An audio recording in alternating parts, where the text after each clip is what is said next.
Good evening and welcome to Q&A. I'm Tony Jones, and answering your questions tonight, world-renowned evolutionary biologist and author of The God Delusion, Richard Dawkins. And wait a minute. Hold your applause just for a moment. And Australia's most senior Catholic churchman, the Archbishop of Sydney, Cardinal George Pell. Please welcome our special guest.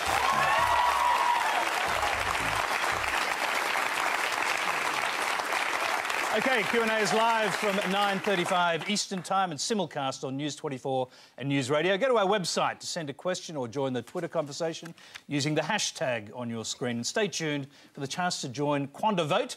You can register on your smartphone or smart device at the address on the screen. The address is quandavote.tv, I should say. Our first question tonight comes from Naomi Roseth. At Easter, Australia's religious leaders invoke the name of God in order to preach peace, tolerance, political integrity, social and moral fortitude, all obviously positive and worthwhile values. My question is, in what way is the practice of these values dependent on an existing God? Is it possible for an atheist to be a peace-loving, socially responsible person? Richard Dawkins, let's start with you. Well, obviously the answer to that question is yes. I mean, that could hardly be otherwise. It is true that Christianity has adopted many of the best values of humanity, but they don't belong to Christianity or indeed to any other religion. I think it would be very sad if it were true that you really did need religion in order to be good. Because if you think about it, what that would mean would be either that you get your morals and your values from the Bible or the Quran or some other holy book, or that you are good only because you're frightened of God, because you don't want to go to hell or you do want to go to heaven. Now, as for getting your morals from the Bible, I very sincerely hope nobody does get their morals from the Bible.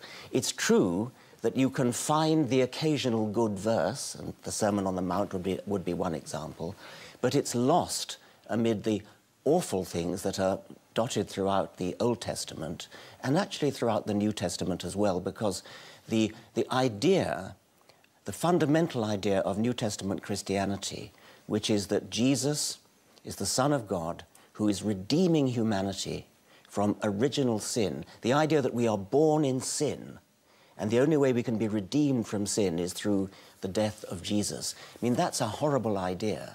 It's a horrible idea that God, this paragon of wisdom and knowledge, power, couldn't think of a better way to forgive us our sins than to come down to earth in his alter ego as his son and have himself hideously tortured and executed so that he could forgive himself. OK, let's go to George Pell on that. Well, there's quite a few things that might be said. First of all, our tradition goes back about 4,000 years. So whatever these values are that we've taken over, we've got to go back a little bit of a distance. And it's interesting to look at pagan Rome before there was Christian influence. 40% were slaves. Men and women fought one another to the death in the Circus Maximus or the Colosseum. Women had no rights whatsoever. Infanticide was practiced regularly. The noble families didn't want baby girls. Christianity changed that, not perhaps by itself, but largely.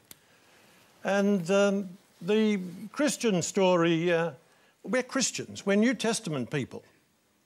There was an evolution in the Old Testament, and there are some awful things there. It developed. The notion of God was purified as it went through the Old Testament.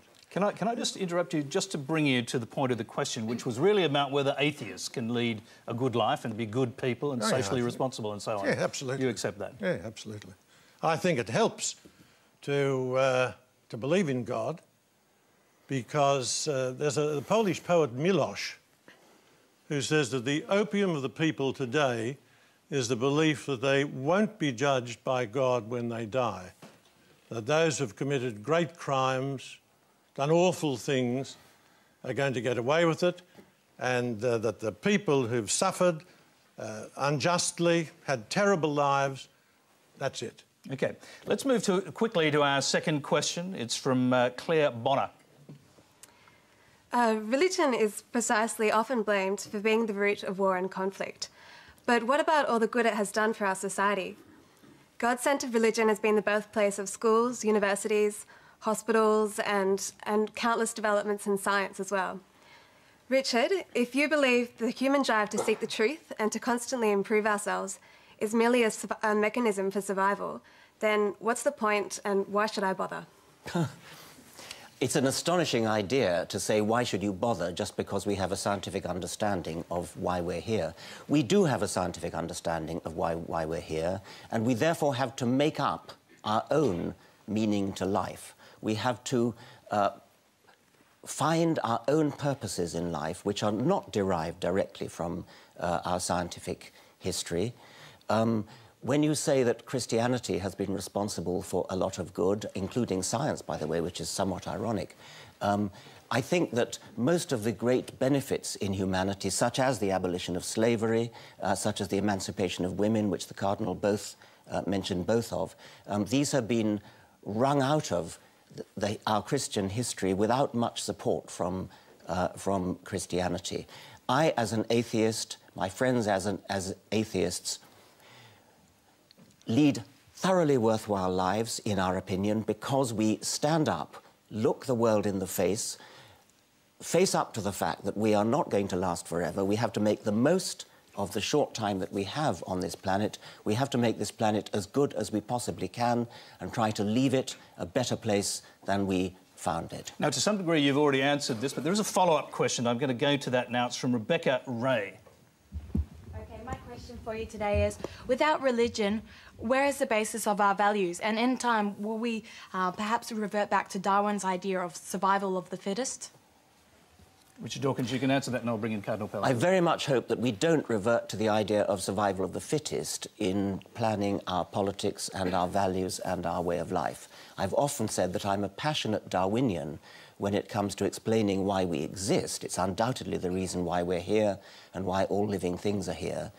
But to live our lives in a Darwinian way, to make a society a Darwinian society, that would be a very unpleasant sort of society in which to live. It would be a sort of Thatcherite society.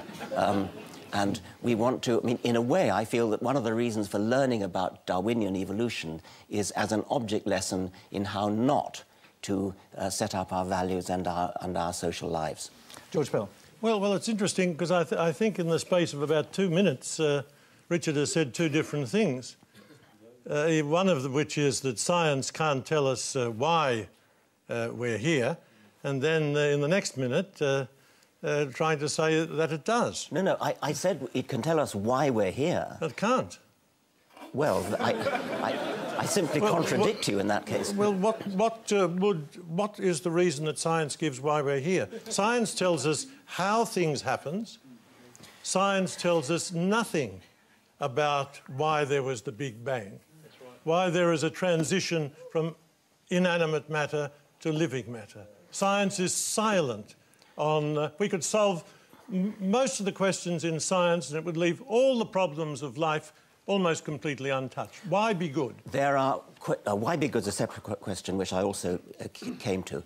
Why we exist, you're playing with the word why there. Science is working on the problem of the antecedent factors that lead to our existence. Now, why in any further sense than that, why in the sense of purpose, is, in my opinion, not a meaningful question. You cannot ask a question like, why do mountains exist, as though mountains had some kind of purpose. What you can say is what are the causal factors that lead to the existence of mountains, and the same with life and the same with the universe. Now, science over the centuries has gradually pieced together answers to those questions. Why in that sense? It's true that there are still some gaps, but surely, Cardinal, you're not going to fall for the God of the gaps trap of saying that that religion is going to fill in those gaps which science has so far not yet answered. No, I'm not going to be diverted at all. I'm happy to come back to that. Okay. We will be coming back to it because I know there are questions that relate to some of the bigger issues you're talking about, but you can respond and then we'll move on to our next question. I hope I'll be allowed to. You certainly Thanks. will.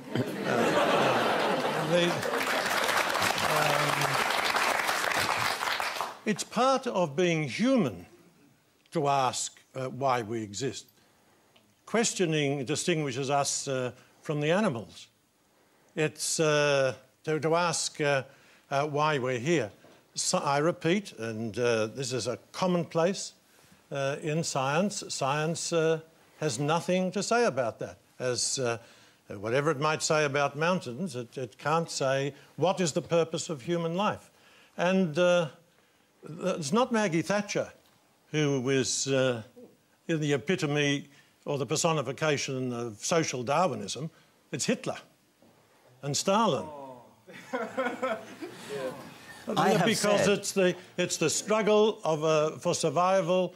The strong take what they can and the weak give what they must, and there's nothing to restrain them. And we've seen that in the two great atheist movements of the last century. No, that's ridiculous. That is ridiculous. Nice unbiased audience you've assembled here, by the way. Right, let's clearly distinguish two things here. First, atheism had nothing to do with Hitler or Stalin.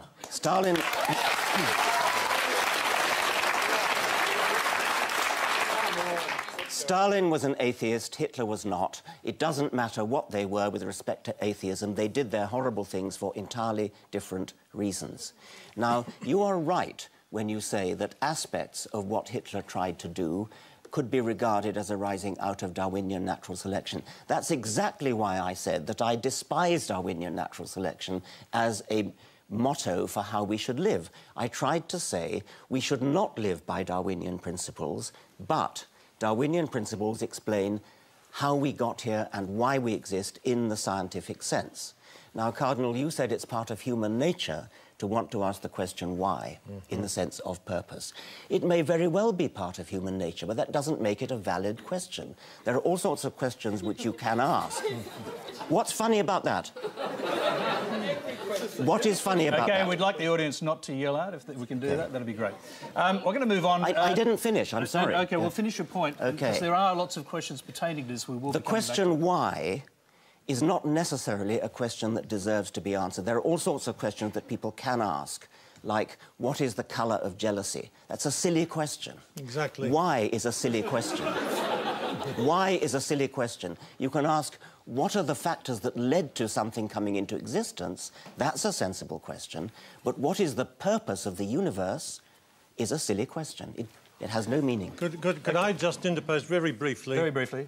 I think it's a very poignant and real question to ask, why is there suffering? We will be asking that question, believe it or not. This is Q&A. It's live and interactive. Tonight we're experimenting with QuandaVote, a new way for Q&A viewers to share their opinions on the issues we discuss.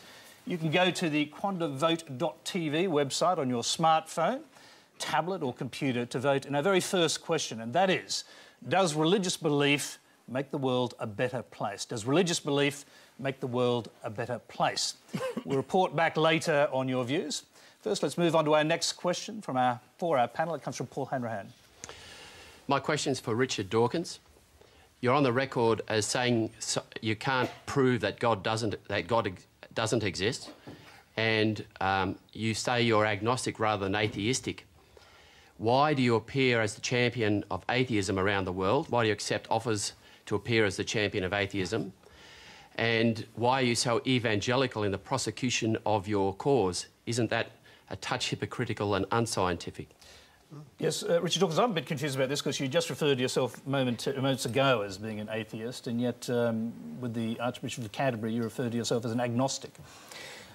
In the God delusion, I made a 7-point scale. 1 is I'm totally confident there is a God. 7 is I'm totally confident there is not a God. 6 is, to all intents and purposes, I'm an atheist. I live my life as though there is no God. But any scientist of any sense will not say that they positively can disprove the existence of anything. I cannot disprove the existence of the Easter Bunny, and so I'm agnostic about the Easter Bunny. It's in the same respect that I'm agnostic about about God. So, what proof, by the way, would change your mind?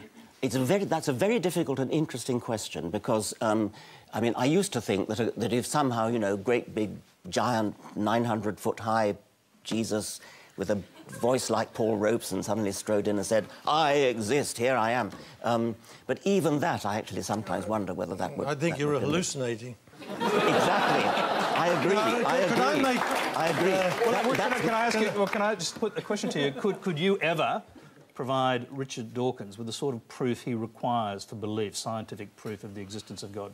No, because I think he only accepts proof that is rooted in sense experience. In other words, he excludes the world of metaphysics, say the principle of contradiction, and he excludes the possibility of arguments that don't go against reason, but go beyond it. But could I make one little suggestion as to why Richard calls himself an atheist? Because in one of his blogs in 2002, he was discussing whether he's an agnostic or a non-theist. He said he prefers to use the term atheist because it's more explosive, it's more dynamic. You can shake people up. Whereas if you're just going around saying that you're an agnostic or a non-theist, it's not... these are his own words. Well, let's let Richard Dawkins... I don't remember saying that. It wouldn't totally surprise me. It's in 2002. It's an ongoing issue. What's the best way? There is a problem with the word atheist, especially in America. I don't know whether it's true in Australia. There's a lovely woman. I'm blocking on her name because I'm jet-lagged. She's Irish-American woman. Anybody help me? There are quite a few Irish-American women. Sorry about that. Sorry? No. Anyway, I do apologise personally to her for forgetting her name. She's an actress and she's got she did a film on how she escaped from the Roman Catholic Church, and it's a very moving film, and at the end her mother discovered that she was an atheist, and her mother phoned her up and said, "Well, I don't mind you not believing in God, but an atheist?" Her name's Julia Sweeney, so it's suddenly come back to me. I strongly recommend that. Now, the point is that the word atheist, unlike just simply not believing in God, has bad connotations. And so, to some extent, people have wished to depart from that and change the name to non-theist or secularist or non-believer. And I waver back and forth as to what's the best name to use. I sometimes call myself an atheist, sometimes a non-theist, and sometimes just a non-believer. George Pell, can I just come back to you on this question of the existence of God? Why would God randomly decide to provide proof of his existence to a small group of Jews 2,000 years ago and not subsequently provide any proof after that? Well, I don't think there's ever been any scientific proof. I don't believe God does anything randomly, although he might set up a system which works apparently through, through chance, through random. But if you want to get if you want something done, you've got to ask somebody. It's no good, say, my asking everyone in the congregation, "Will you do something?" Normally you go to a busy person because you know they'll do it. And so, for some extraordinary reason, God chose the Jews. They weren't intellectually the equal of either the Egyptians or the... Intellectually? Intellectually, morally... How can you know intellectually? Because you see the fruits of their civilization. Egypt was the great power for thousands of years before Christianity. Persia was a great power. Chaldea. The poor, the little Jewish people, they were originally shepherds. They were stuck, they're still stuck between these great powers. That's not a reflection of your intellectual capacity, is it, whether or not you're a shepherd? Well...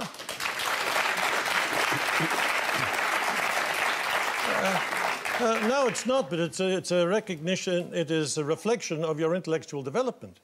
But like many people are very, very clever and not highly intellectual. But my point is that... Can I just interrupt? Are you including Jesus in that, who obviously was Jewish and was of that community? Exactly. So intellectually not up to it? Oh.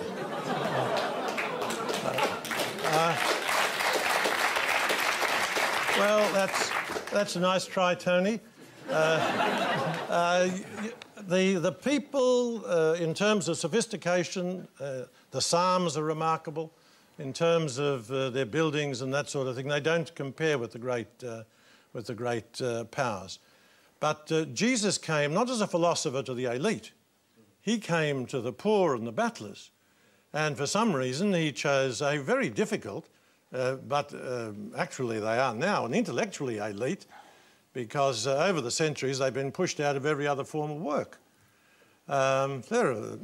Jesus, I think, is the greatest, the Son of God, but leaving that aside, the greatest man that ever lived. So I've got a great admiration for the Jews, but we don't need to exaggerate their contribution in their early days. All right, you're watching Q&A. Remember, you can send your web or video questions to our website. The address is on the screen to find out how to do that. Our next question is a video. It comes from Andrew Watson in Blackburn, Victoria. Question for Richard Dawkins. The Big Bangers believe that once there was nothing, then suddenly, poof, the universe was created from a Big Bang. If I have nothing in the palm of my hand, close my fingers, speak the word bang, then open my fingers again, still I find there is nothing there. I ask you to explain to us in layman's terms how it is that something as enormous as the universes came from nothing. Richard Dawkins. Well, obviously, you're not a physicist, and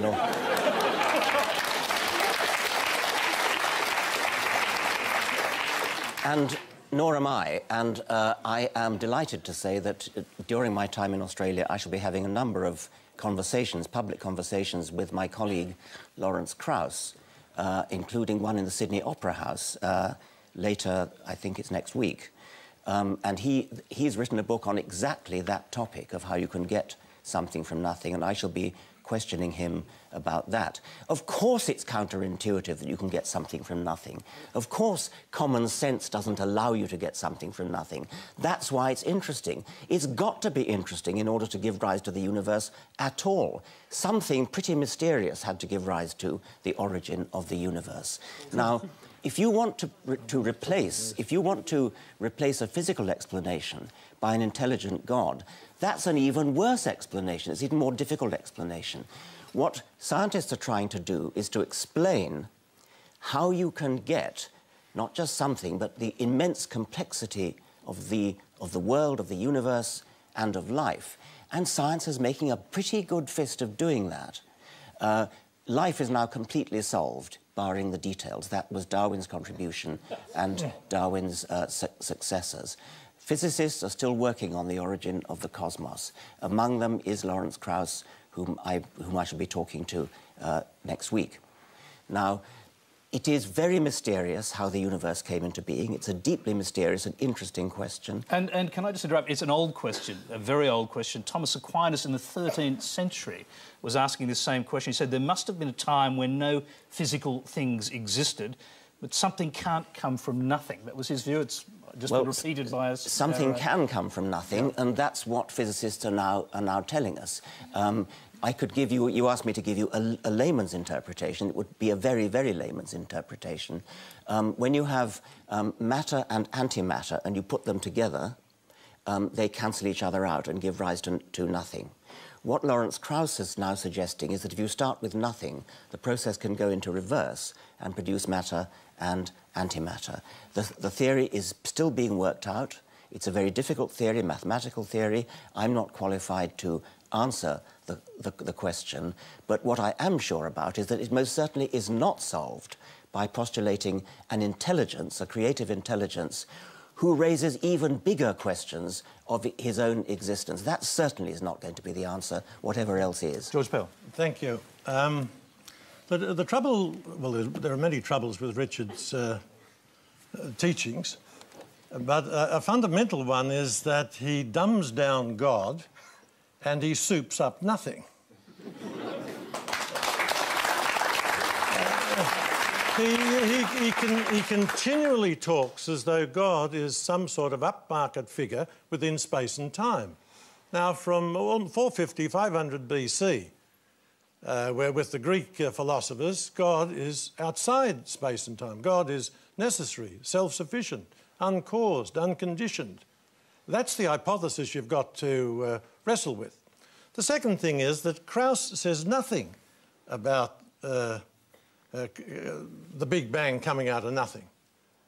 Admittedly, he comes clean on about 6 pages from the end of his book, and I don't know whether Richard has read it that far because he gave it a foreword. What he says is what Richard is describing as nothing is a sort of a mixture of particles and perhaps a vacuum with electromagnetic forces working on it. That's what Krauss is talking about under the heading of nothing. And there's a very good review of this in the New York Times, not a pro-religious paper at all, where Krauss is absolutely denied and demolished, although especially by his supporters claiming that he says things come out of nothing. He doesn't say that. It's a matter, you can quickly respond to that before you can dispute exactly what's meant by nothing, but whatever it is, it's very, very simple. And why is that funny? Well, I think it's a bit funny to be trying to define nothing.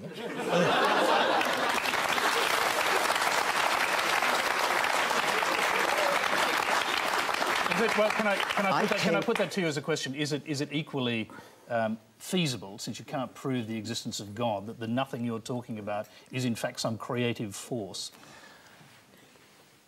If you talk about a God who is a creative intelligence, then that is something very complicated and very improbable and something that requires explaining in its own right.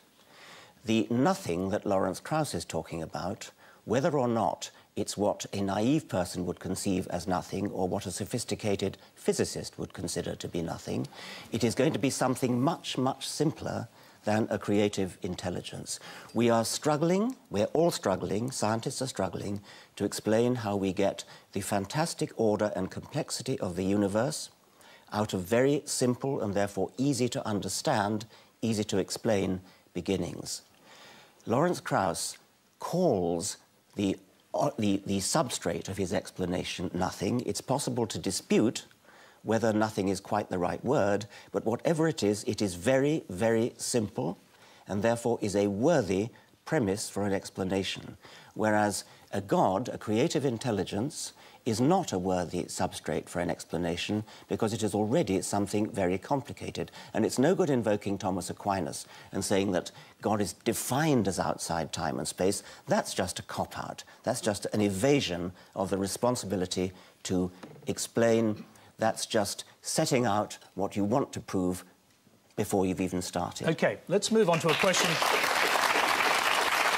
Let's move on to a question on evolution for Cardinal Pell from Joe Blades. As a young Catholic scientist, I'd like to ask the Cardinal to clarify the Roman Catholic Church's position on evolution and comment on whether the dichotomy between science and religion is in fact real. Well, science and religion are two different activities, and in the Catholic Church, you can believe to some extent what you like about evolution. I think Darwin made a great contribution. I remember talking with Julius Kornberg, a very distinguished biologist, and he's worked with ants for years. And he said, you know, he's managed to change them by changing the conditions. But there are a number of things that evolution doesn't explain. Darwin realised that. Darwin was a theist because he said he couldn't believe that the immense cosmos and all the beautiful things in the world came about either by chance or out of necessity. He said, I have to be ranked as a theist. Now, that's just not true. Excuse me, it's plain not true. It's on page 92 of his autobiography. Go and have a look.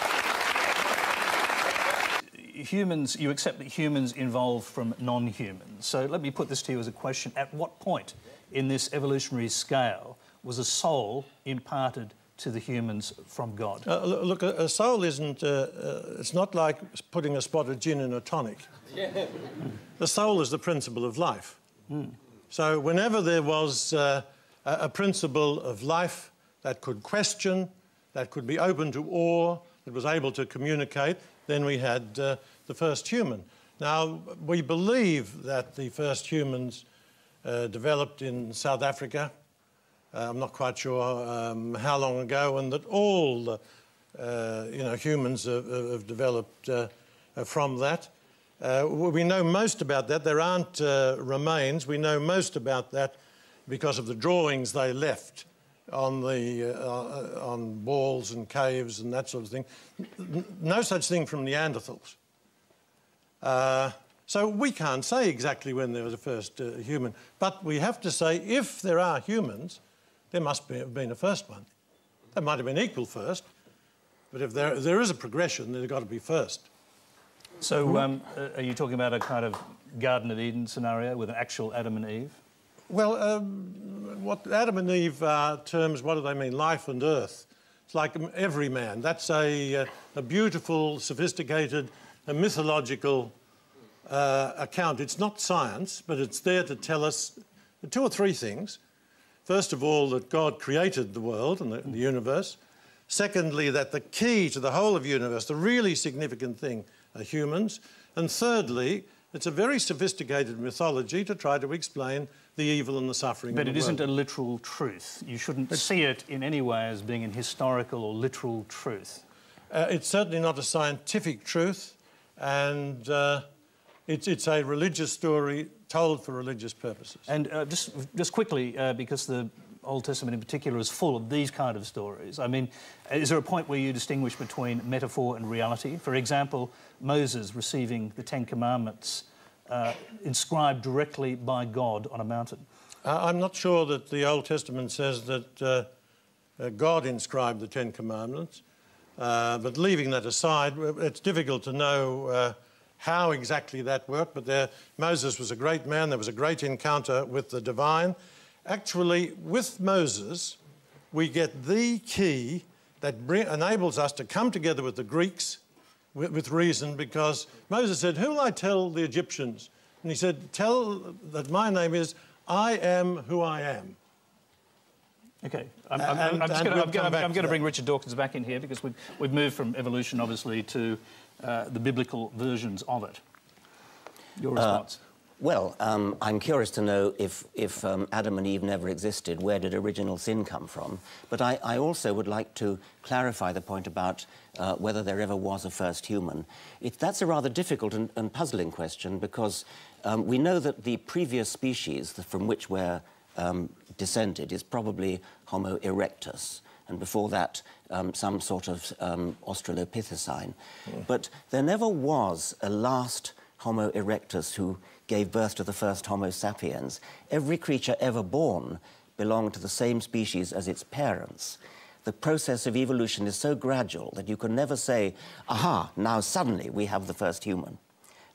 It was always a case of just a slightly different from the previous generation. That's a scientific point, which I think is quite interesting. I'm not sure if it has theological significance, except that I think successive popes have tried to suggest that the soul did indeed get added, rather like gin to tonic, at some particular point during evolution. At some point in evolution, there was no soul, and then later there was one. So it is quite an interesting question to ask. Now we have rather a good fossil record from Africa of the descent of humans, from Australopithecines to various species of Homo, perhaps Homo habilis, perhaps Homo erectus, then archaic Homo sapiens, and then modern Homo sapiens. At what point did the soul get injected?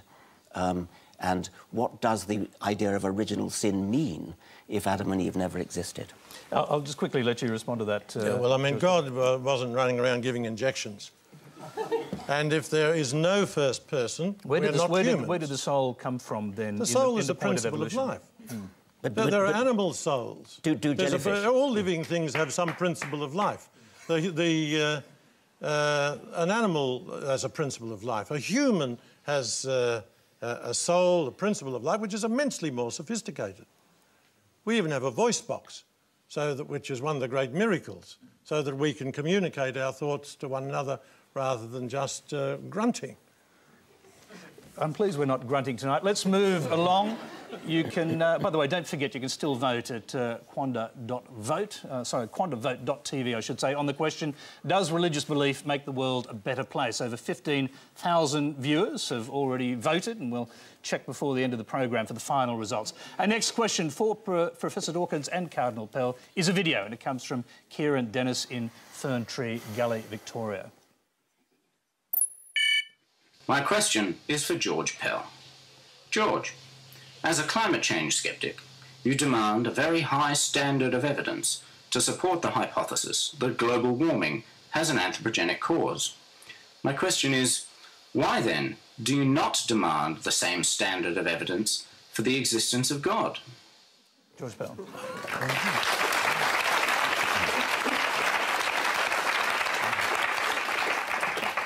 I'm very, very happy to answer that. First of all, I'm not a sceptic about climate change. I grew up in Ballarat. The weather was always shy. I worked for years in Melbourne. If you don't like the weather in Melbourne, wait 20 minutes. Think of all the nonsense people like Flannery told us about years of drought here, and now we're coping with flood. So can I just clarify that you're a sceptic about global warming leading to climate change? I'm skeptical about the human contribution to dangerous climate change. I think that is not established. And is that because you're sceptical about scientific consensus? And is that partly driven by what scientists believe about religion? No, it's got nothing to do with it. On the weather question, I go on the evidence.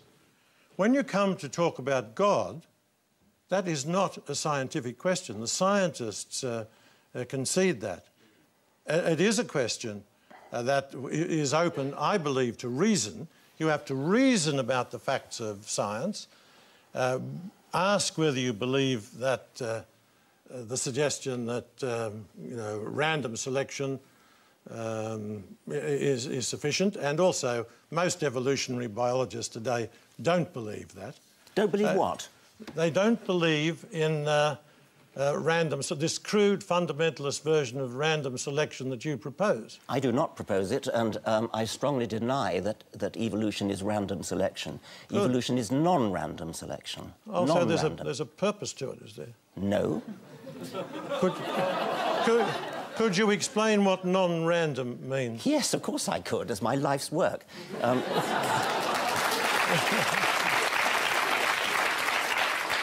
It's a hard thing to say, but keep it brief. There's random genetic variation and non-random survival and a non-random reproduction, which is why, as the generations go by, animals get better at doing what they do. That is quintessentially non-random. It does not mean there's a purpose in the sense of a human purpose, in the sense of a guiding principle which is thought up in advance. With hindsight, you can say something like a bird's wing looks as though it has a purpose. A human eye looks as though it has a purpose, but it has come about through the process of non-random natural selection. There is no purpose in the human sense. There's a kind of pseudo-purpose, but it's not a purpose in the human sense of conscious guiding. But above all, I must stress that Darwinian evolution is a non-random process. And one of the biggest misunderstandings, which I'm sorry to say the Cardinal's just perpetrated, is that evolution is a random process. It is the opposite of a random process. A brief response to that, if you can. Yes, that is fascinating, because most evolutionary biologists today believe that the animal world is developing according to patterns, which we're starting to know more and more about them. And are you referring to intelligent design? No, I'm not. I'm leaving that right to one side. Do you believe in intelligent design?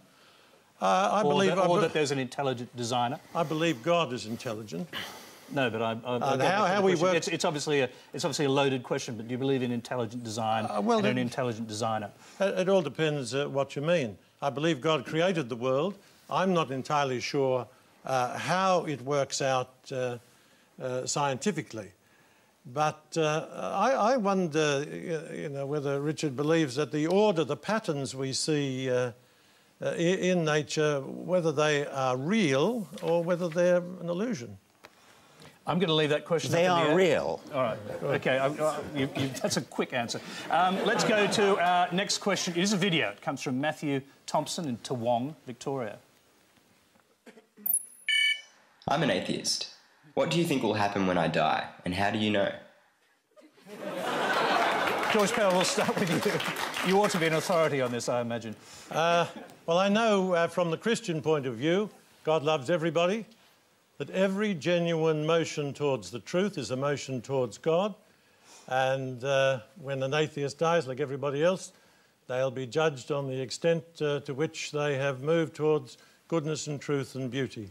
But in the Christian view, God loves everyone, except those who turn their back on him through evil acts. Oh, so atheism not an evil act? No, not well. No, I don't. In most cases, it's not. So many honest atheists. I mean, I guess to get to the point of the question, I suppose. I mean, he may be having a little wager here, but is it possible for an atheist to go to heaven? Well, it's not my business. No, but you're the only authority we have here. I would say certainly. Yeah. Certainly. And just on the subject of heaven, if we can, what is your own concept of what heaven is? Well, even St. Paul was severely agnostic, but one way in which the Christians differ from the Greeks believed in the immortality of the soul.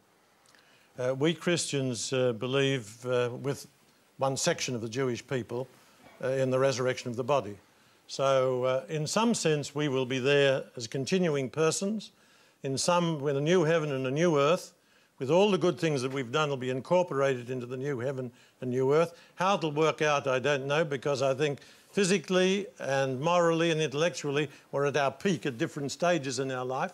How it'll work out, I've got no idea, but that's the general outline of Christian teaching. But you believe, you think about it as a kind of collection of individual souls. In fact, obviously billions and billions of individual souls with their own personality existing in some galactic space. I think that's a traditional, well, that's certainly the traditional Christian view. It's the view that I accept, and it's also the view of some of the Jews.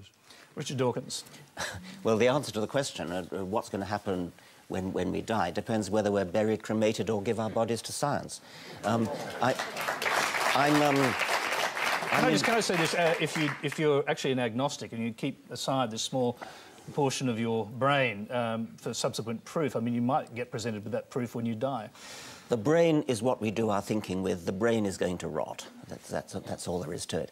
I'm intrigued by the Cardinal saying that the Christians believe you're going to be resurrected in the body. I mean, that's an astonishing idea, and I don't believe you really mean that. And I think, just as I don't believe you really mean that the wafer turns into the body of Christ, you must mean body in some rather special sense.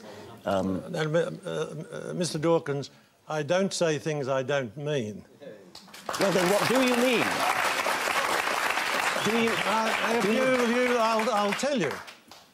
And I've just explained what the bodily resurrection means to the extent that I can understand it. I certainly believe that when the words of consecration are uttered, that they become the body and blood of Christ.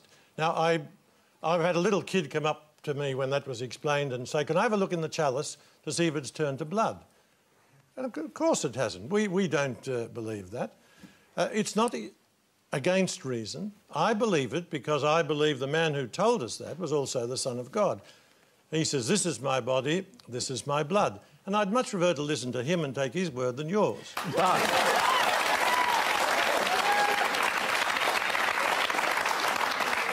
But other Christian denominations are quite happy to take that as a symbolic, metaphorical meaning. Catholics take it as a literal meaning, and I take it. I'm trying to be charitable by trying to suggest that it's that same sense in which you say that the body is resurrected, because the body is certainly not resurrected in terms of the cell, the protoplasm, the proteins, the DNA. That doesn't happen any more than the wafer turns into that. You're right when you said that to the child. So you do not mean that the wafer turns into the body in any sense in which normal English language usage would would understand. You mean it in some other sense, and I take it it's that same sense that the body is resurrected. Well, can I ask you whether you do mean it in a metaphorical sense, in the same way that you believe Adam and Eve are metaphorical creatures? I don't. I follow it. I understand it. According to a system of metaphysics that was spelled out by the Greeks before Christ came, which we've adopted. And that is, there's a substance which is the core of a being, and it is revealed to us through what are called accidents. Now, I believe that the core of the being becomes the bread, becomes the body and blood of Christ. It continues to look exactly as it was. We believe that in the Catholic Church. Now, I know you're a cultural Anglican, and we can't blame the Anglican. I'm also a rationalist. I use... English is my native language. The wafer does not become the body of anybody in the English language. All right, no, I think we've resolved that we both... Well, that you both disagree on this point rather substantially. Let's go to our next question, which is from Michael Matty. Is it okay to tell a child that God doesn't exist? Richard Dawkins. I think it's okay to tell a child the truth. But I would prefer to encourage a child to make up her own mind and to think about the evidence and to believe things when there is evidence. What I think is not okay, what I think is deeply immoral, is to tell a child that when she dies, if she's not good, she's going to go to hell. That seems to me to be mental child abuse and an utter disgrace.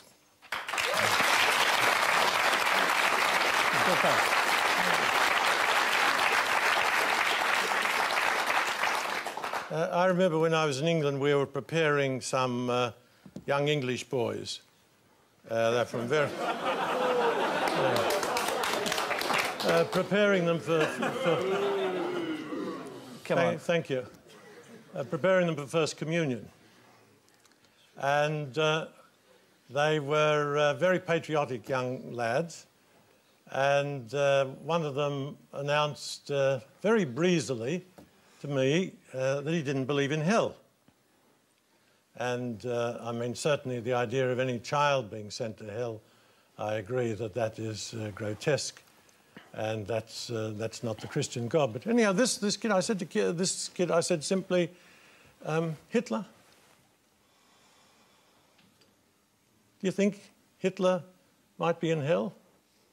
Started the Second World War, caused the death of 50 million? Or would you prefer a system where Hitler got away with it for free? Anyhow, the little kid was quite patriotic, and he said, he realised hell was in with a chance if Hitler was going to go there. What about a system where he was simply obliterated and didn't exist anymore? Well, he would have got away with too much, as far as I'm concerned. So you actually, prefer the idea of hell as a place of punishment but for who? Where do you draw the line? Do unbelievers go to hell? No. The only people... well, one, I hope nobody's in hell. We Catholics generally believe that there is a hell. I hope nobody's there. I certainly believe in a place of purification. I think it'll be like getting up in the morning and you throw the curtains back and the light is just too much. God's light would be too much for us. But I believe... on behalf of the innocent victims in history, that the scales of justice should work out. And if they don't, life is radically unjust. The law of the jungle prevails. OK, well, I'm just going to go to our next question, which we can respond to some of these issues through that. It's a video question. It comes from Nick Walsh in Nyngan, New South Wales. How can there be a compassionate God who is all-powerful and has created us, yet we suffer? Why create such a world in the first place? Richard Dawkins, you can reflect on that and the previous question. Well, it's hardly my business to say how could a compassionate God like that exist. Darwin himself said it was impossible for him to believe in a God who was capable of creating such suffering. He actually was talking about suffering in the animal kingdom. Do you assume that suffering is a natural part of the human condition? It's a natural part of the living condition. It's a natural part of Darwinian natural selection, which is one of the reasons why I was so keen to say that I didn't want to live by Darwinian principles, there is massive amount of suffering in the natural world, a huge amount of suffering, and it seems to me that's an almost inevitable consequence of Darwinian natural selection. I'm more interested, however, in what's true than in what I would like to be true. It would be very nice if there were no suffering in the world. It would be very nice if there were a sort of natural scale of justice, as the Cardinal was saying. But I'm more interested in what's true. So it's not the business of an atheist to justify the ways of God to man. It is the business of a cardinal. OK, let's go to the Cardinal. The question was, how can there be a compassionate God who's all-powerful and has created us, and yet we suffer? Why create such a world in the first place? I think that's probably the hardest question for us to answer. Do you struggle with it? Yes. If I get a chance to say, to ask a question when I die, I think I'll ask the good God, why is there so much suffering? That's a problem for us. I think the greater problem for, and I'll come back to the question because it's a very good one. That's the heart of what we're about. I think it's a much greater problem for the atheist to explain why there is goodness and truth and beauty. Our problem is to cope with suffering. Now, one of the unique, I think, well, certainly special features of Christian teaching is the value of redemptive suffering. And that is the significance of Christ suffering with us and dying on the cross. And that helps people. My first Easter after I was a priest, it was in the hills in Italy. Very sad village. All the men were away in Germany or Switzerland getting big money, home only for 3 weeks a year. And people were coming to confession, coming for consolation. I was even wetter behind the ears than I am now. I didn't know what to say. And eventually I said to someone, well, look, Christ suffered too. Christ had a bad run. Christ died on the cross, and we believe that through his suffering, good will eventually triumph. Can I take it to a bigger level than that village, to the Holocaust, to genocide, to famine? If there is an omnipotent and all-powerful God, why does he let these things happen? That's a very good question, but if God is going to allow us to be good, he's got to give us freedom. There's no alternative to that. But he chose to intervene at different times in history to save the Jews when they were going over the river Jordan. I mean, there are many times when apparently God has intervened in biblical times. Why not now? Well, that's, I think Revelation is complete. That's a mighty question.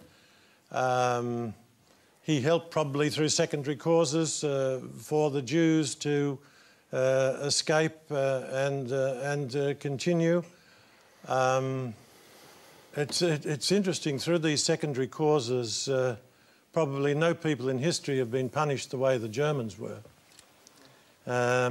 It's a terrible mystery. Well, I think there'd be a very strong argument saying that the Jews of Europe suffered worse than the Germans.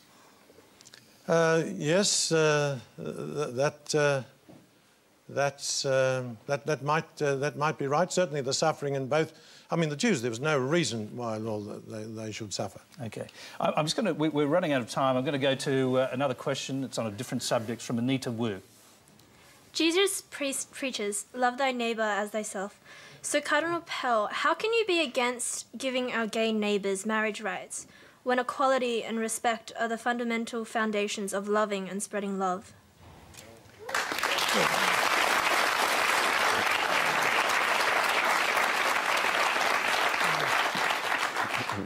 Well, it's quite misleading and quite unfair to suggest that Christians hate homosexuals. Christians love everybody. We believe that marriage is between a man and a woman, that it is for the continuity of the human race. We believe that men and women are made for one another, spiritually, psychologically, physically. We believe that a man and a woman as a father with their children is far and away the best and most efficient and most economical system to bring up children, and governments should support it. For a homosexual couple to have a union, well and good. There's no reason why that can't be... Can I just interpose a quick question on this? We are running out of time. I mean, do you believe that homosexuality, since it's not a question of choice, is part of God's natural order? Oh, creation's messy. I think it's the Oriental carpet makers always leave a little flaw in their carpet because only God's perfect. But you're suggesting that homosexuals are flawed human beings? Not necessarily. But what I am saying is I don't think homosexual activity is simply the result of genetic makeup, because we are free. We can control our instincts, and like heredity and environment, a lot of this practice is learned. But whatever about it, we've got to try to support these people, show compassion.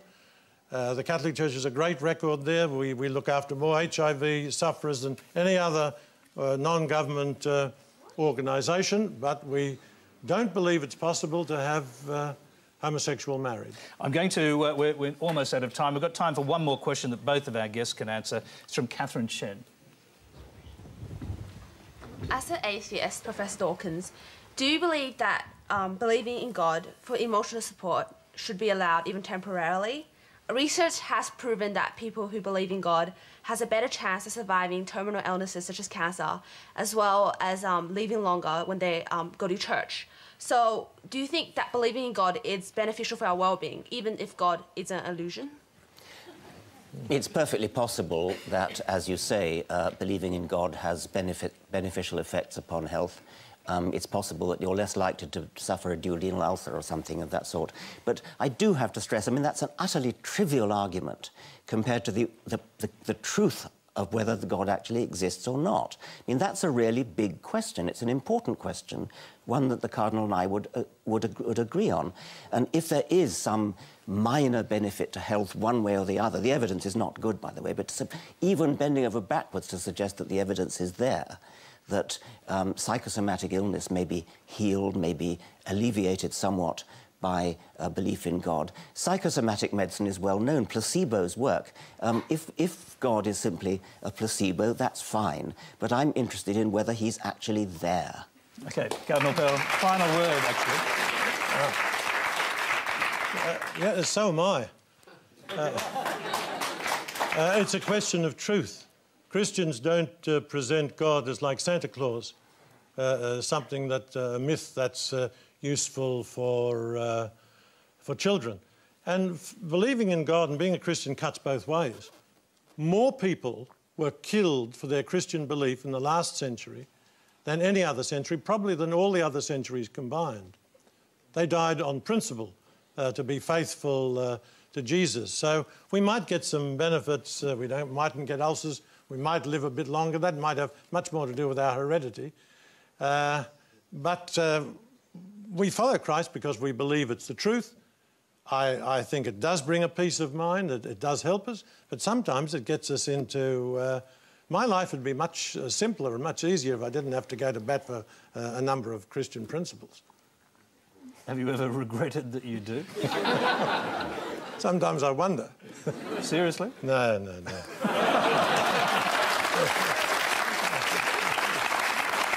OK, that's all we have time for tonight. Before we go, let's check the final results of tonight's Quanda vote. With more than 20,000 of you voting, we have a 76% saying no. Religious belief does not make the world... Religious belief does not make the world a better place. Please thank our special guest, Professor Richard